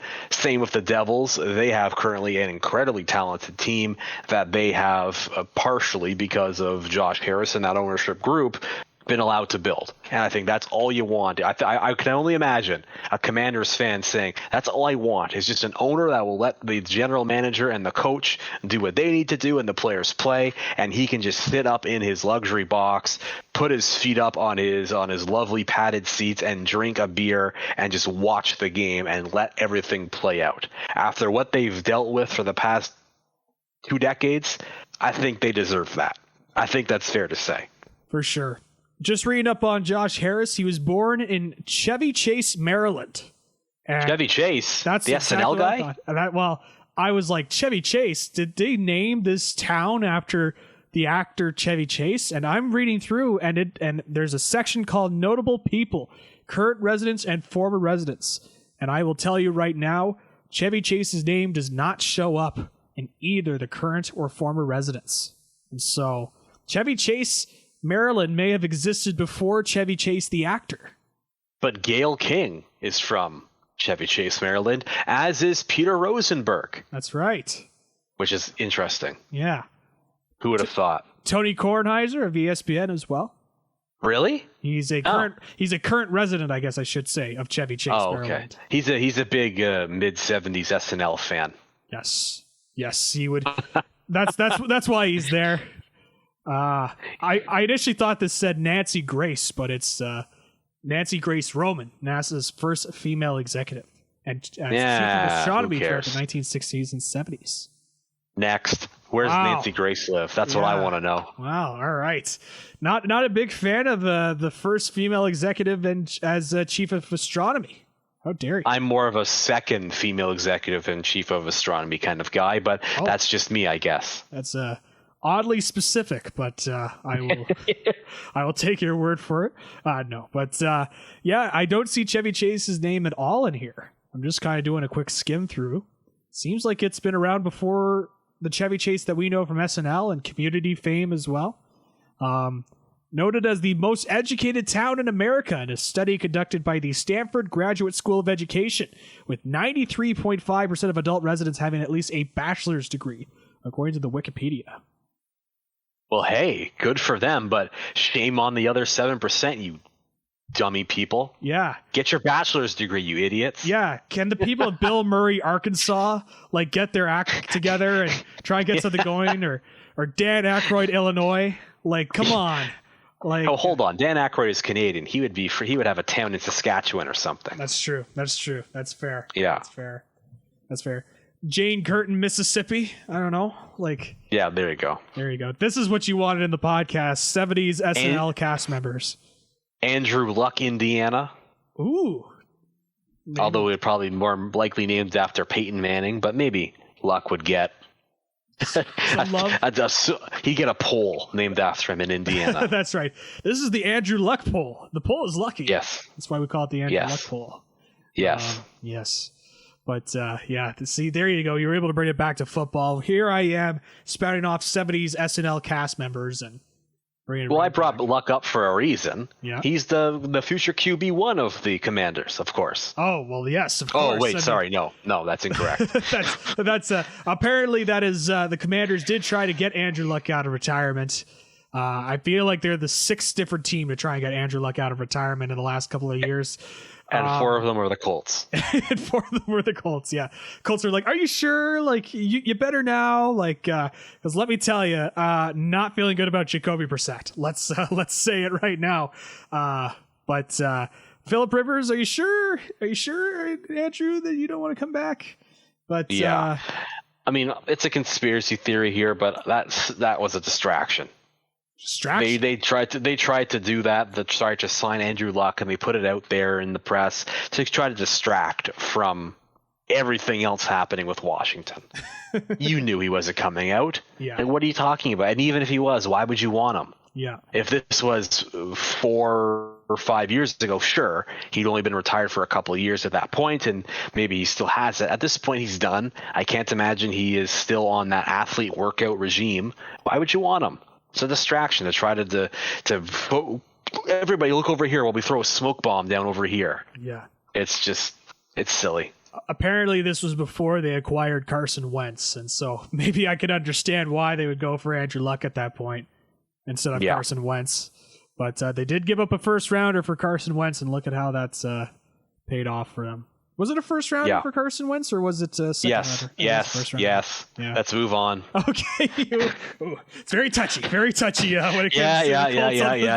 Carson Wentz. Yeah. First rounder for Carson Wentz. Yep. Okay, come on. That's next topic. Yeah. First the chief of astronomy, and now Carson Wentz. It's just don't want to delve deep on some of those topics, but really punching me in the balls here. Hey, let's continue to talk about ownership here. Talk about a familiar name we've known and loved with an asterisk in Tom Brady. No. Yeah. Wrong. Wrong.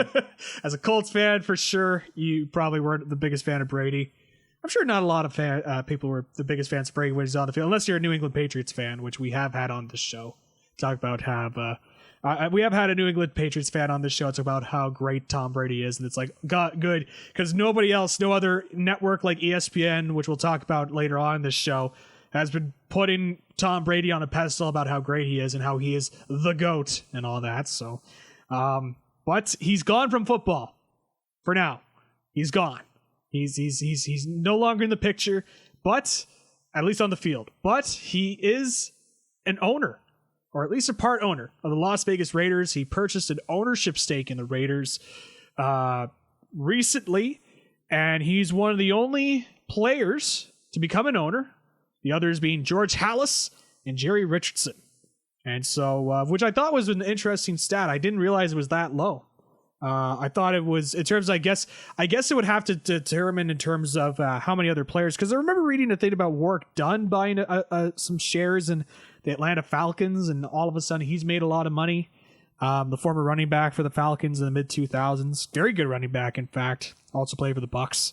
So I wonder what their sort of designation of a former player turned owner is when it comes to ownership, what sort of threshold it meets, but it must be enough because obviously, as mentioned before, Brady purchasing an ownership stake. The reason why I wanted to bring this up is because there's been a lot of talk recently about Jimmy Garoppolo and the fact that he has signed, obviously, with the Las Vegas Raiders. He is set to be their starting quarterback. He reunites with Josh McDaniels, and it was interesting because his press conference of him being signed was announced, and they said, "Oh, we're going to delay it for a little bit. We got to fix some things. We got to, cross some I's and dot some I's and cross some T's." And lo and behold, it's come out that Jimmy G had foot surgery as well, and they had to put an addendum in the contract stating that if he's not able to start, they could cut him and not have to pay a penalty for it. And so that throws a curveball into it, and naturally that led to some conversation. Well, Tom Brady is a part owner of the Las Vegas Raiders. Could Tom Brady be an owner player if need be? But apparently there are rules in place for Brady to be an owner. It would have to have approval from all 32 owners, if I recall. And I would imagine if you're in the division with the Las Vegas Raiders, you are probably going to say nay to Tom Brady being in the division and playing quarterback again as the owner. But a lot at stake here. And again, talking about ownership here, and just kind of an interesting story, seeing a player kind of move on. I'm sure we're going to, as I mentioned before, we've kind of seen a trend with some some celebrities and some former athletes starting to invest in sports franchises and become bigger names as business people. And I feel like that's part of the continuing trend here with Tom Brady, and also ask some questions in terms of his Fox analyst role, which I'll say it on the record right now. I don't think he's going to be an analyst for Fox at all. I don't think he'll even begin. I think he doesn't even want to do it. But nonetheless, it would be fun though. It would be fun interesting seeing him as an analyst, one of the best players, if not the best player. Certainly would be good at it. You'd think. Yeah, for sure. I think there's a reason why he's been very coy and not talking about it a lot in recent weeks. Nonetheless, I look at this all, and what do you kind of make of this story, Mr. Reisler? Am I just trying to create some drama here? Is this a nothing story, or is there some merit to it? I think it's probably a nothing story. I don't think Tom Brady would do this again, would he? Like, I don't think he would come out of retirement to play at he's 46 now, 47, he's 45 years old. I don't think he would want to do this again, but I think it would certainly be interesting to see him on the ownership side of things. We mentioned Ryan Reynolds earlier, and I think he started a trend, although it's not, he wasn't the first to do it, but it certainly started a trend. We're seeing it now. You mentioned the Sens, and he was involved in that, but we're seeing The Weeknd and Snoop Dogg and Donovan Bailey and a lot of other celebrities getting involved now in sports ownership. I think it's an obvious next step. It's not all of them are athletes per se. I believe Tom Brady is the first, since Ryan Reynolds bought Wrexham, first prominent athlete to step forward. But it's certainly interesting seeing these celebrities say, you know what, I have a little bit of money that I can pitch in, and what I don't have in the billions of dollars needed to run a team, I have in branding capabilities. I have in marketing expertise. And when you talk about marketing expertise and football, Tom Brady is your guy, right? There is potentially no face more well known in football history than Tom Brady, maybe only rivaled by Peyton Manning, potentially. I think those are the two guys you immediately think of. So I think Tom Brady being involved in ownership in some way makes sense. It makes sense for the Raiders because they have a well-known brand, and I think Tom Brady is just as, if not more, well-known. So I think it's a good match, just not on the field. Mm-hmm. Off the field, yes. On the field, no. Yeah, I agree with you. I've just seen some talk about it, and I want to throw it your way and see how you would react. And it would be fun, though. It would certainly be interesting. It's been a while since we've had a player owner. The last prominent player owner I could think of was Mario Lemieux in the NHL. In the middle of the game, Tom Brady says, "Oh, you dropped that ball? Sit on the bench, buddy, and while you're there, I'm going to trade you to the Cleveland Browns for a couple draft picks." That's right, because I have that authority. Pack your bag, sucker. Yeah, that's right. Pack your bag, sucker. Get out of here. I have that authority now. I could do that. I'm the captain now. That's right, as he stares into his soul. Yeah, I just thought it was interesting, and again, I wanted to bring it up in terms of just where kind of the future of sports franchise ownership is going, and see, as you mentioned, more celebrities and athletes just kind of pitching in and bringing a marketing aspect to it that we haven't really seen in the past, and it's an interesting investment nowadays, and so Tom Brady purchasing an ownership stake in the Las Vegas Raiders. We're going to move on to the passing of an NFL legend in Hall of Fame running back Jim Brown. Arguably the greatest player in NFL history, a champion for social activism throughout his football career. Brown died peacefully Thursday night at his home in Hollywood Hills, California. His wife confirmed a post on Instagram. Jim Brown was 87, and it's one of those things where I had this interesting conversation with a buddy of mine.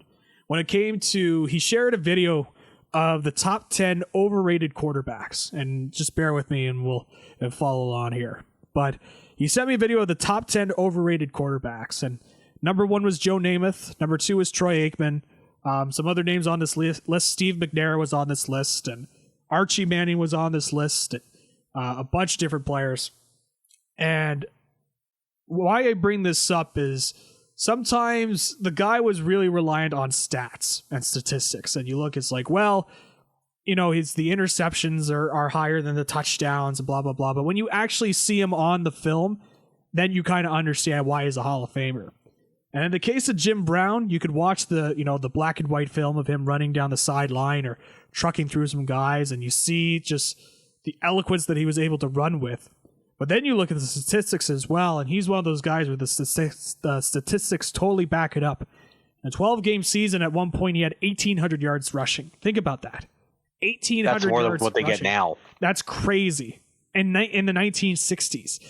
It's one of those things where it's like, sometimes we just get so used to, and maybe that's just something we kind of take for granted. We kind of get used to the old footage we see of Jim Brown and other players that play during their era.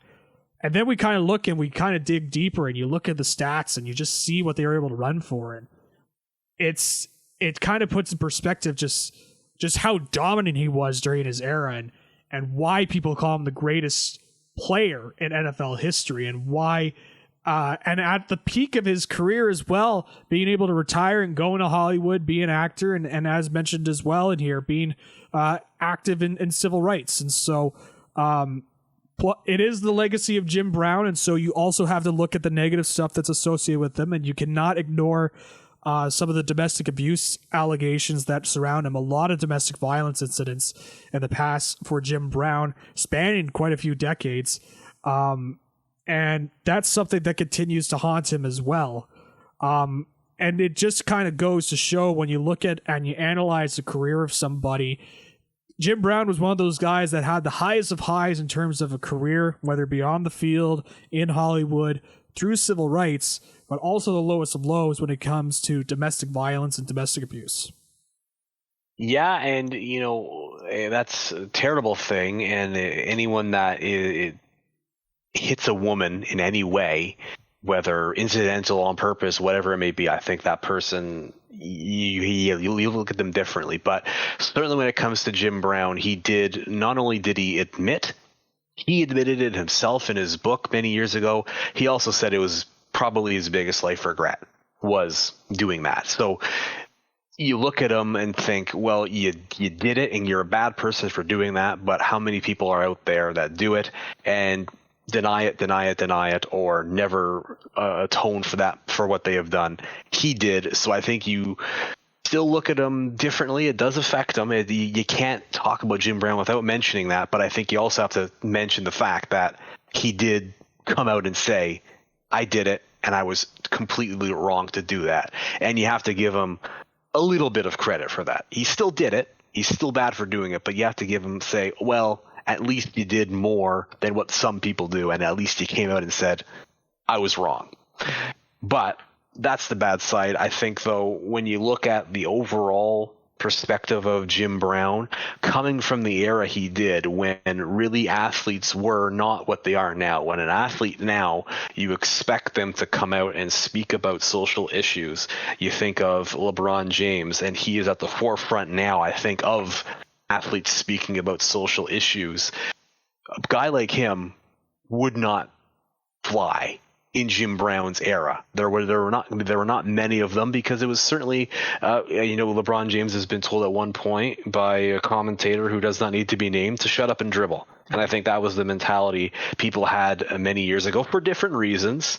Without getting into the social issues of Jim Brown's time, there were reasons why people thought that. We don't need to get into them. But for Jim Brown to be what he was then and to continue to be what he was for his entire life, I think that is an incredible legacy to leave behind. And I think a lot of the players today, whether NFL or otherwise, LeBron James or otherwise, I think they should, and I think they have since he's passed. Many of them have acknowledged just how important he is to athletes today, and the athlete today that, as I said, is so in tune with what is happening globally and with social justice issues. For sure. And in the case of Jim Brown, he was one of the members of the Cleveland Summit, which was a meeting with Muhammad Ali, Bill Russell, Kareem Abdul-Jabbar, Carl Stokes, other athletes that took part in the Cleveland Summit as part of his civil rights work. And of course, you mentioned on the field and in Hollywood as well. And he's just one of those guys that you kind of look at, and it's like you see on one hand this highly successful career person in Jim Brown and what he was able to accomplish in his life, and then you see, as we mentioned, with the assault allegations that were levied against him, and there are quite a few that you have to bring up and you have to discuss when it comes to a guy like that. And for lack of a better term, it's one of those deals where you understand where it's not black and white when it comes to certain people. Oh, this guy is this great human being. Oh, this guy is this bad human being.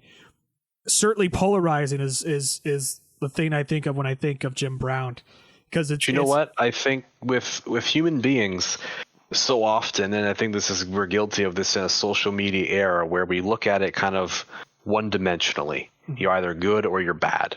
No one is like that. That's how it works in movies and TV shows and video games. That's not how it works in real life. People are three-dimensional.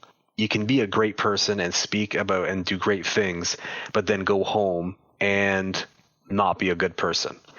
I don't think Jim Brown was necessarily a terrible person, but certainly he did good things and he did very bad things in hitting women. That's right. I think he's a three-dimensional person. We all are.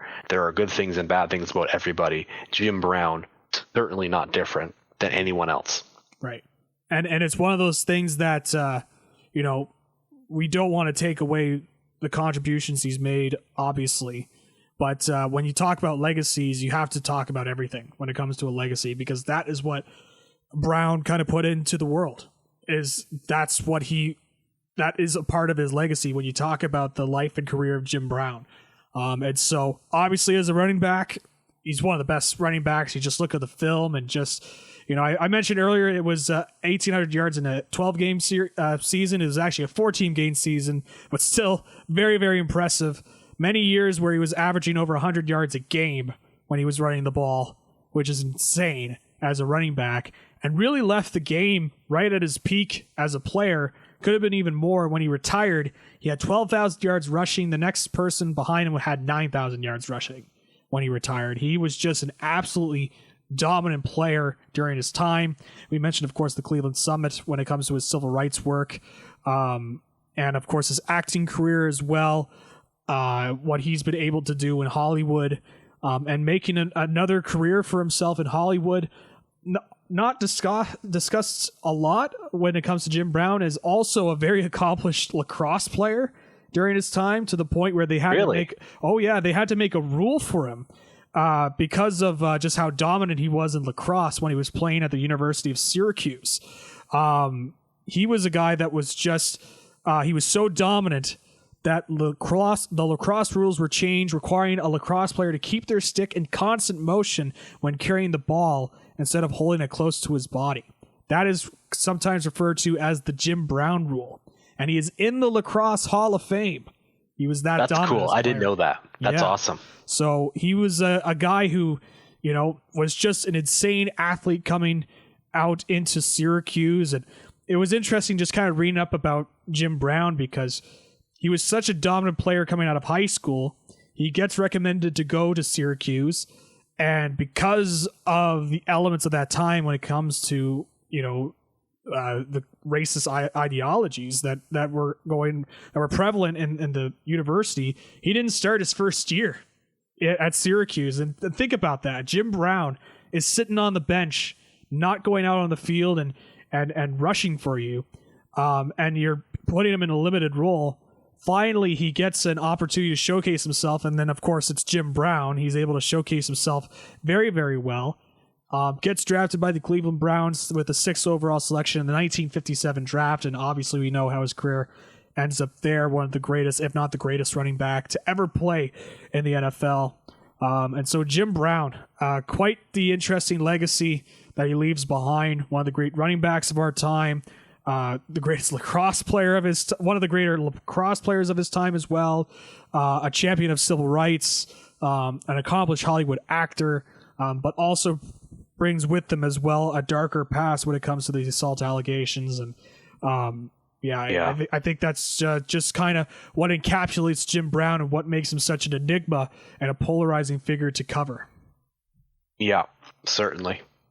And so that is the passing of Jim Brown. Back into some of the other NFL stuff, a couple of topics we want to touch on quickly. Some rule changes that are coming into the NFL for next season. I put it in highlight for you, Mr. Reisler, of what I kind of wanted to talk about, some of the approved rules that came through. One of the approved rules, this one was proposed by the Philadelphia Eagles and approved, permitting the use of the number 0 as a jersey numeral, which will also allow kickers and punters to use any jersey numeral between 0 to 49 and 90 to 99 as their jersey number. And so already we saw Calvin Ridley announce he was going to wear the number 0 for the Jacksonville Jaguars. Who do you think would be looking good with the number 0 on their jersey? I remember. I mean, one of my favorite numbers is 0 because Gilbert Arenas wore that, Agent 0 in the NBA. I thought that was the coolest thing because you're so used to a guy picking a number 1 through 99. To see 0 on the back is just awesome. I'm totally in favor though of just opening it up. Let them pick whatever number they want, regardless of position. 0 through 1 million. Who cares? As long as it fits on the back of the jersey, let them do it. Although I'm sure the NFL will probably ban that number that comes between 68 and 70. Oh. But even that, come on. No fun. Let them put whatever number on the back. Go hog wild.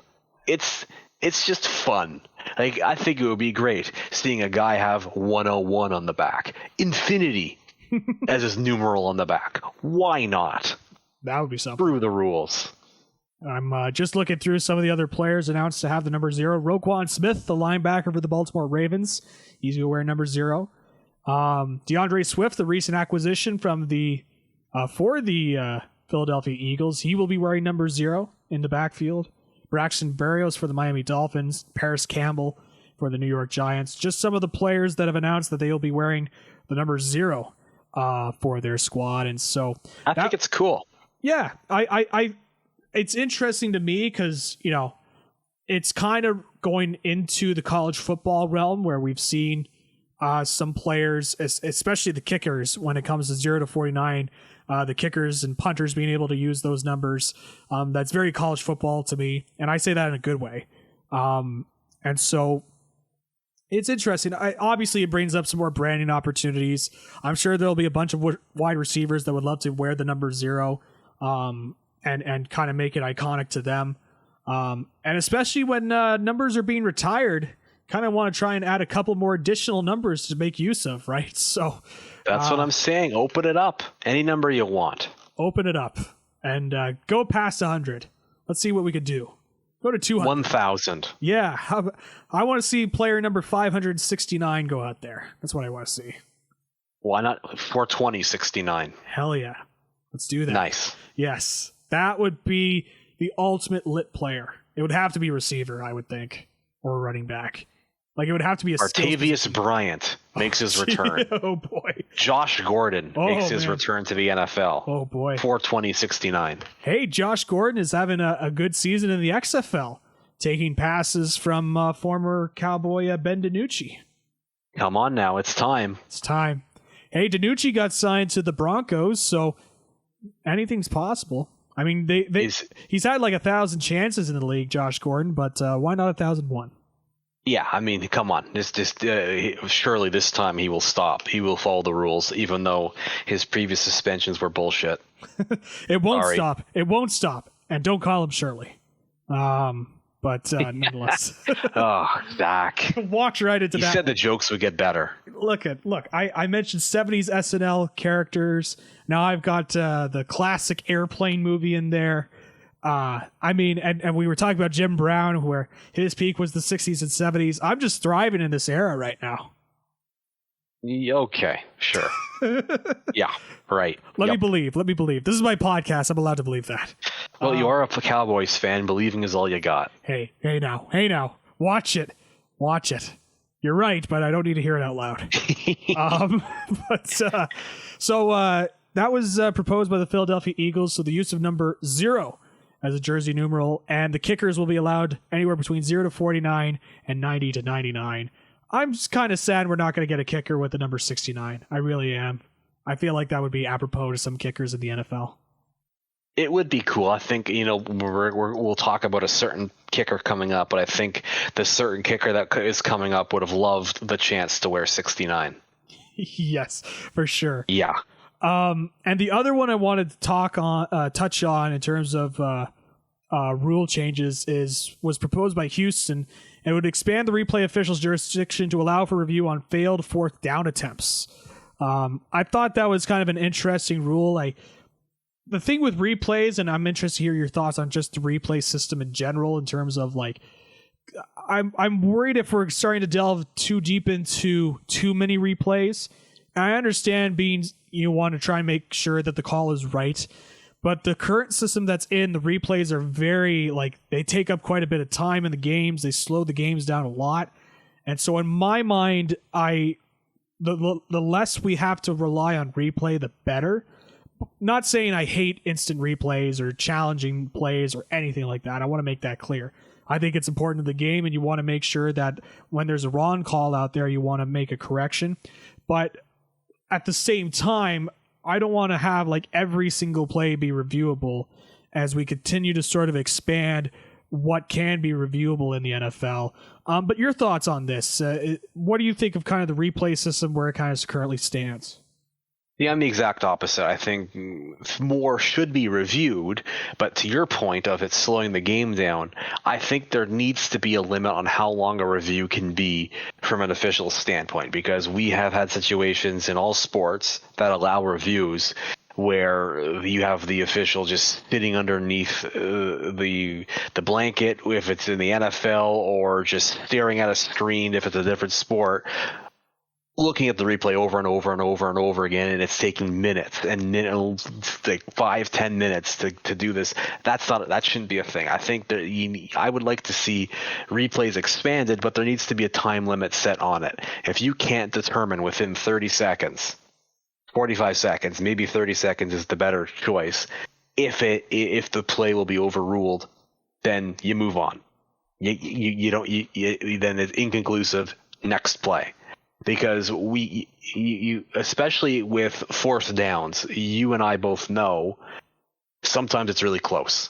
Sometimes they're showing that replay and you don't know. You're like, is he there, or is it the 1 millimeter of the ball over the first down marker? You just don't know. So I think opening it up to allow more things to be replayed is good, because it means they're going to get the call correct, which is good, because the play on the field will determine who wins, not a botched replay. But there needs to be a limit on how long it can be.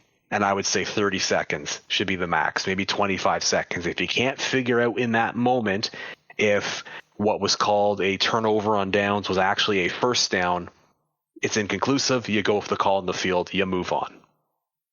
I like it. I like that sort of process, because to me, I want to make it clear, I am for replays. Don't get me wrong. I just feel like how you outlined, sometimes these replays take forever. And I worry when you expand it out and you just try and challenge everything for replay, that you're significantly slowing down the game. And without addressing kind of a problem with referees not being able to spot stuff initially. But I like that solution you kind of have in terms of placing a time limit on it. We're kind of seeing it in kind of a similar way where the pitch clock in the MLB, where the pitch clock has kind of sped up the game. And I don't know about you, you're more the baseball purist than I am, I think, but I think the pitch clock has helped Major League Baseball in terms of obviously it's helped speed up the games, but I think it's helped the game quite a bit. I was initially kind of hesitant on the pitch clock, especially with how quickly the pitch clock was, with it being 20 seconds. But as the season's kind of progressed in Major League Baseball, it's something that I've quite enjoyed when I watch a baseball game, where these guys are not taking 2 minutes just to set up a pitch that, you get the pitch off and then it's just a bit outside, and another 2 minutes to kind of get set up, and then you get into your motion and all that. And so in the case of replay officials and replays, I think that's I think as a way to speed that up, putting a time limit on and say, hey, if you can't make a conclusive decision in that 2 minutes, then you kind of have to let it stand, or whatever the call was on the field. I think that can work out good. So it's just another one I highlighted that I thought was kind of interesting. Otherwise, everything else was more kind of adding some more clarity onto some different rules, adding some different definitions to what a personal foul would be. So in this case, there would be a penalty for tripping if that would be part of a personal foul.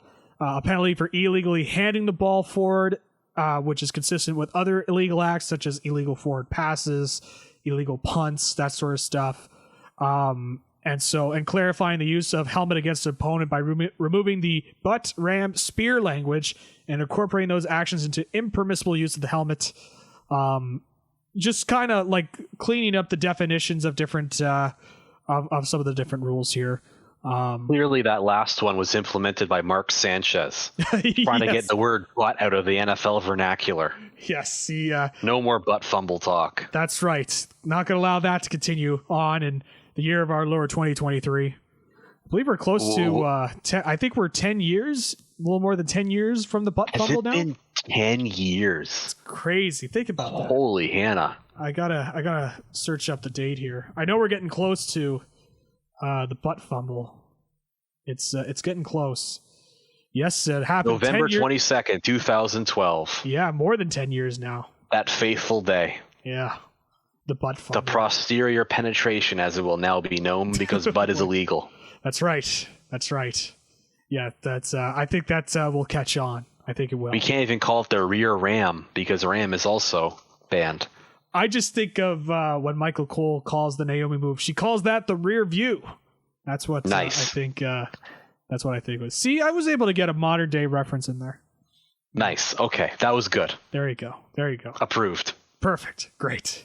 So yeah, that's some of the notable rule changes I wanted to kind of go over. And then this last story I want to talk about, which I think would be interesting for both of us, since we're both news reporters in the radio side and we're both broadcasters, and obviously we're doing a podcast that's independent, talking about football. And it's give us money. Yeah, exactly. We will gladly accept any sort of donation. But Pat McAfee has officially joined ESPN. His show is moving to ESPN in a multi-million-dollar deal, which we found out as we're recording today, that it is an $85 million deal.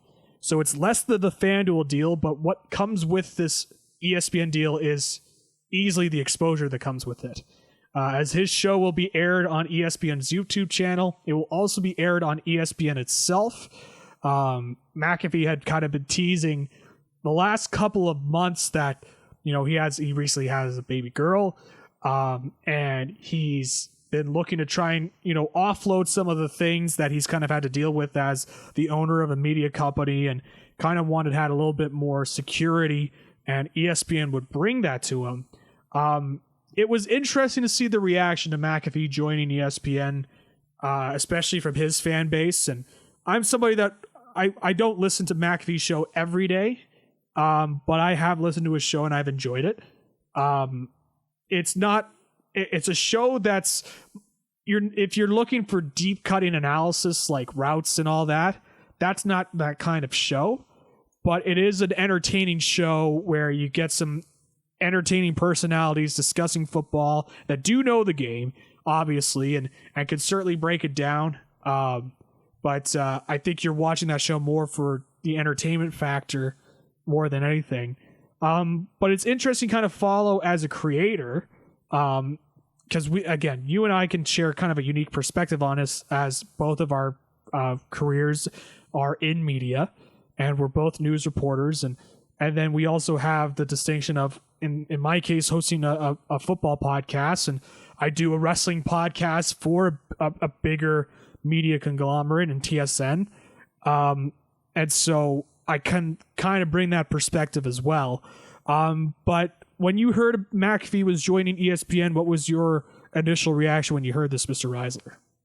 My first reaction was, I was worried about the show itself, because when you have a big deal like this and going to a big company like ESPN, of course, the overarching overlord and all of that is Disney.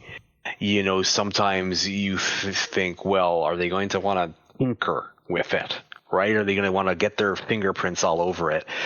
With Pat McAfee, I think you just want to leave that show untouched and let him and his boys do their thing, because it has worked, and it will probably continue to work, because, as you say, it's not hard on the analysis, it's more hard on the entertainment, which I think is what people want. I think for me, I get my analysis through websites like The Athletic or Pro Football Talk, or just by watching the game on Monday night or Sunday night. They give you plenty of analysis then. Mm-hmm.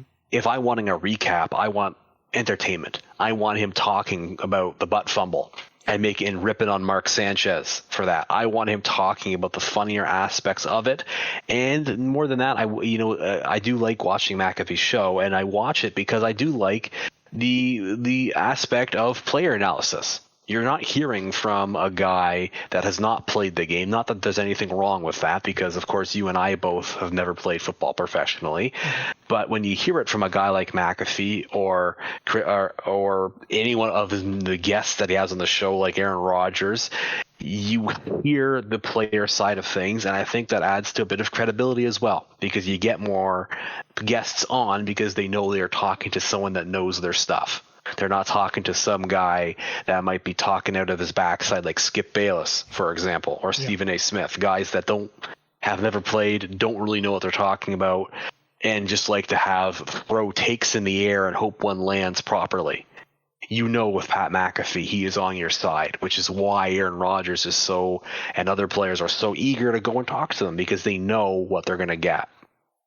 So my hope is that, and we don't know yet what his show will look like, my hope is that they don't change it, because if you change it, I think that you just throw all that money away, because I think the fans will see through it right away. And the fans that are of his show, like myself, if they see the changes, they'll say, screw this, I'm finding something else. And, you talk about athletes of great podcasts. Shannon Sharp, who, as we just are discussing today, the rumor is that he's leaving Fox Sports 1. He has a pretty good sports podcast, Uncle Shay Shay. I think, if it's similar to what McAfee's is. So I think if people look at that and see McAfee's show changing, they might say, well, okay, see you later. Let's go to Uncle Shay Shay, Uncle Shannon Sharp's podcast. There's tons of others out there. So if ESPN's smart, they don't touch it. They let him be. They let McAfee do his thing. Yeah, and that's the thing where just kind of following what ESPN has done in the past, and I think back to what's his name? He hosted Highly Questionable on ESPN. Oh, Dan Le Batard. Dan Le Batard, yeah. And he had his radio show, and he was not afraid to delve deeper into some touchier subjects on his show, and it ultimately led to him leaving and kind of doing an opposite McAfee, where he has his own show that he owns and operates. He does the stuff with DraftKings, and he's able to have a little bit more creative freedom. I think in the case of McAfee, while yes, he's going to say the F word a lot less, he will still be somebody that I think is a safer play for ESPN than Le Batard was, because when you do watch his show, he's not one of those guys that delves into the big political discussions like like Le Batard was going into near the final years of his time at ESPN, and some other analysts have gone into. He's kind of a safe bet because he really just focuses on the sports element and the sports aspect. And that's been an appeal for him when it comes to attraction to base, where I just want to listen to somebody that's able to talk about sports and be entertaining. And I think that's resonated with his audience. And I think ESPN has kind of gained a reputation in years of not being afraid, for better or for worse, to talk about the political and social aspects of different topics. And that's kind of alienated some of the fan base, whether right or wrong. And so when you look at McAfee, he's a guy that's kind of a safe bet in their mind. Sure, he swears, but that's something you could make an adjustment to. And then we've already seen that he's willing to make that adjustment.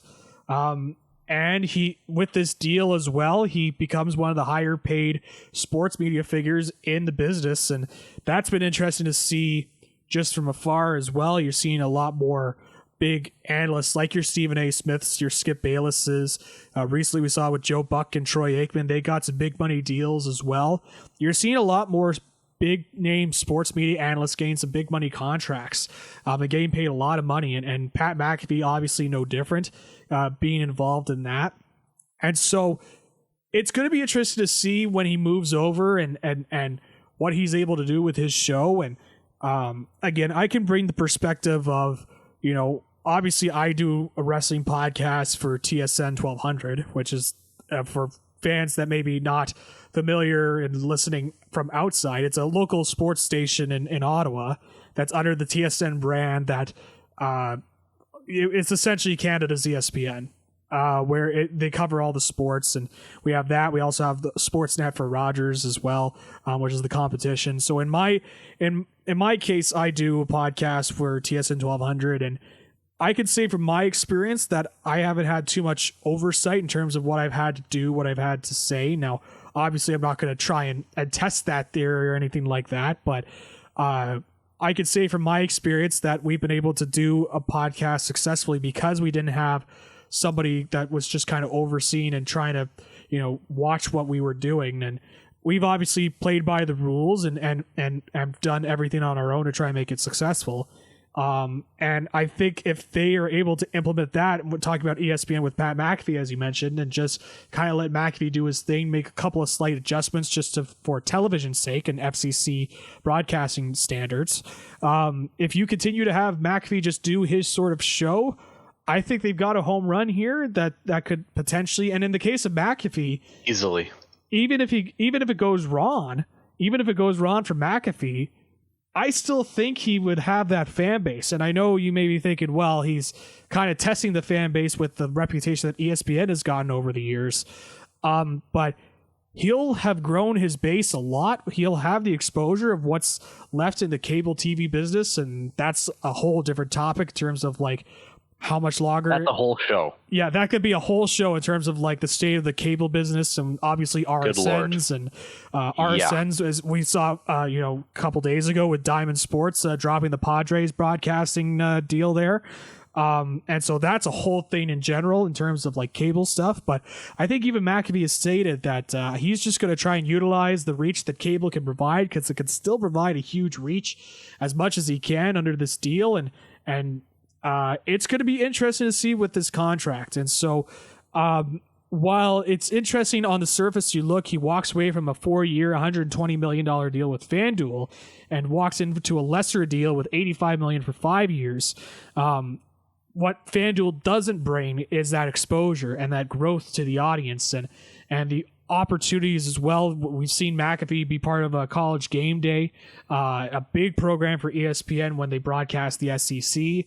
And so this is obviously them getting into the Pat McAfee camp and saying, hey, we're going to invest and make this McAfee a part of our branding of the station. And so it's also just part of a general sports media landscape that's constantly changing with, Amazon obviously has their football rights for Thursday Night Football, and we're seeing more streaming kind of getting involved. And streaming has slowed down a lot ever since Netflix has stopped growing on the stock market. And now there's the question of how viable is streaming in the modern age, and can it be a competitor to cable at this stage? And There's certainly a lot of questions about that, and it's something that, even as a wrestling guy, you kind of follow to see where it's going.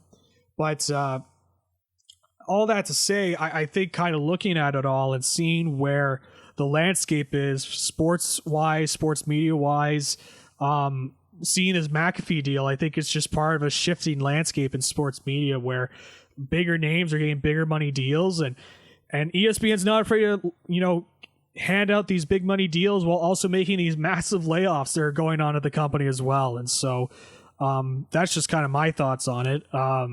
Anything else you kind of want to add on the Pat McAfee stuff? I'm just excited. I think this is a good move for him. I think it'll be interesting to see where it goes. But as I said, I'm worried about oversight. Yeah. If there's too much of it. Especially with Disney involved. Yeah, that was going to just bring up Disney. You let him do his thing. Let him do what's worked. Don't meddle. And I think you have yourself a gold mine for a brand, as you said, and an industry that's kind of on its last legs. Yeah, for sure. And we've seen that with ESPN in the last couple of years. And, ESPN used to be like the worldwide leader. Worldwide leader. And it still is to an extent in terms of like, you've made it when you arrive at ESPN.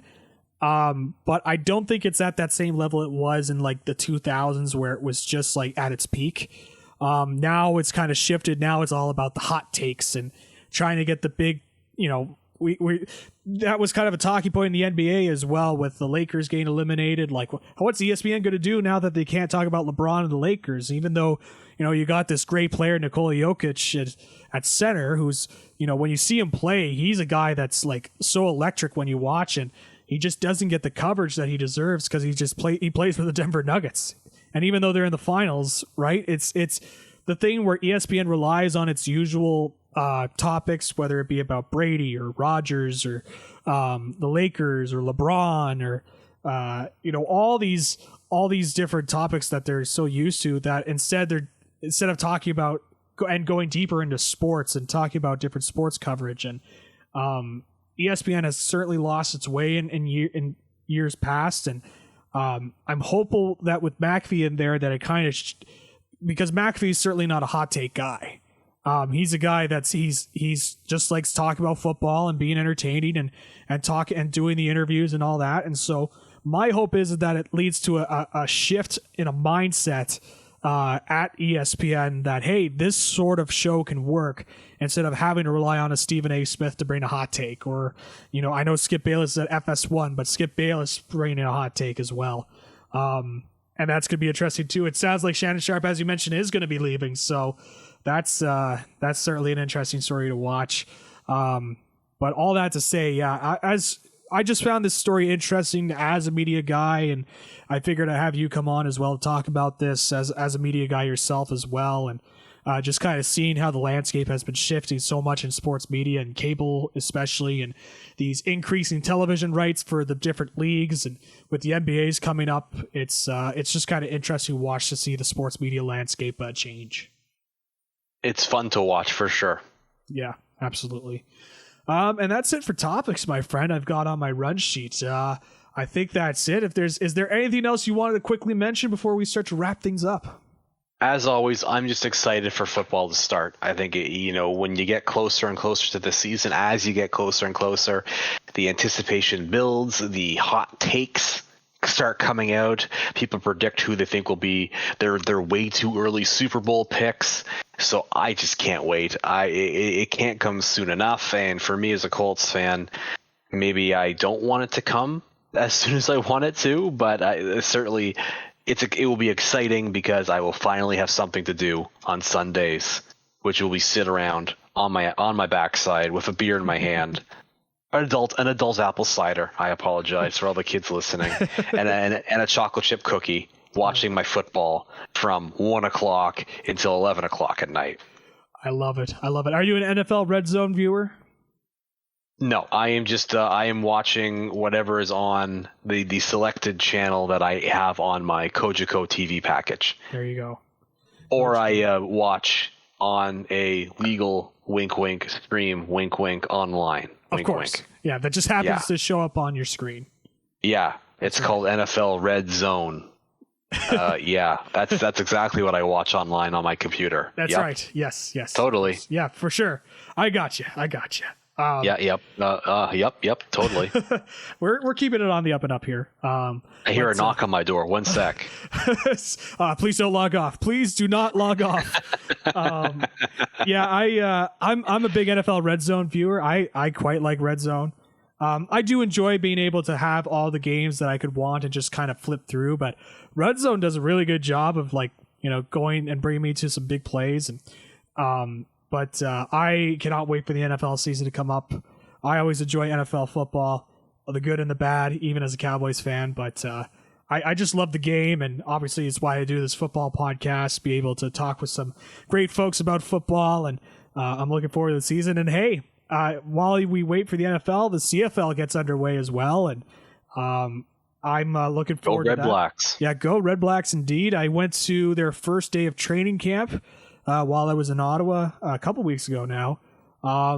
And it was interesting because I was there, and Patrick Levels, who was one of the linebackers for the squad, he got into a yelling match with Coach Bob Dice after a play. He kind of threw down a running back and was talking trash. He was kind of yelling at Dice, and Dice was yelling back at him and saying, "Not on my bleeping team," Dice was saying to Levels. And then a couple of days later, Patrick Levels was cut from the squad, which was an interesting move considering he was slated to be the starter on the team. And so hopefully the Red Blacks get back on track heading into the season. It was great to see some of the training camp and seeing some of the different players out there. And it's still kind of weird for me living out in Belleville and not having Frank Clair Stadium. I still call it Frank Clair Stadium. Close by to drive to watch a Red Blacks game, but nonetheless, still looking forward to the CFL. Planning on a CFL episode coming up in the future, just kind of previewing the season. We're obviously in preseason right now for the CFL, so that's something to look forward to as well. But of course, the NFL will be coming up. The XFL is finished up. The USFL is starting to finish up, so lots of football still. But once the NFL goes around, I think that's certainly going to get a lot of people talking. So. On that note, I appreciate you coming on, Mr. Reisler. Appreciate you, helping me cover a lot of these topics as we continue to be in the depths of the off season here in the NFL and post-draft, pre-training camp, just kind of this murky zone. And so I appreciate you coming on and talking some football with me, and looking forward to chatting with you again in the future. My pleasure. I can't wait to listen to the newest Maroon 5 song. Oh, there we go. I'm about to go to the bathroom, so you'll hear it when I flush the toilet. Ooh, there you go. I believe it's a remix. We had to get our Maroon 5 reference in there. They suck. Yeah, they are terrible. They are an awful very band. very bad. Very bad. Very bad band. Very bad band. Yeah. Still mad that they performed. Dan Snyder's favorite band. Oh yes. Let's spread that around. That Maroon 5 is Dan Snyder's favorite band. That would really tell a lot if that was true. But yeah, that's certainly. But we got our Maroon 5. We got our burial of Maroon 5 on this podcast before it's over. So we're very happy about that. But yeah, screw you, Adam Levine. Yeah, take that, Adam. Let's take it. And the other guys. That's right. Taking the heat from this football podcast. I'm sure they'll be listening and being like, "Oh, I can't believe those two Canadians were upset at us about what are they talking about?" Yeah, what mocking us, probably having their Canadian accent on. It's like, "Oh, you think that's what we are, eh?" That's sort of yeah. Screw you guys. But thanks again, Reisler, for coming on, and we'll talk with you in the future, potentially before the season starts. Certainly during always the season. My pleasure. And I appreciate you coming on. And stay tuned for the next episode of Gibby's Football Podcast. We'll see you on the next one.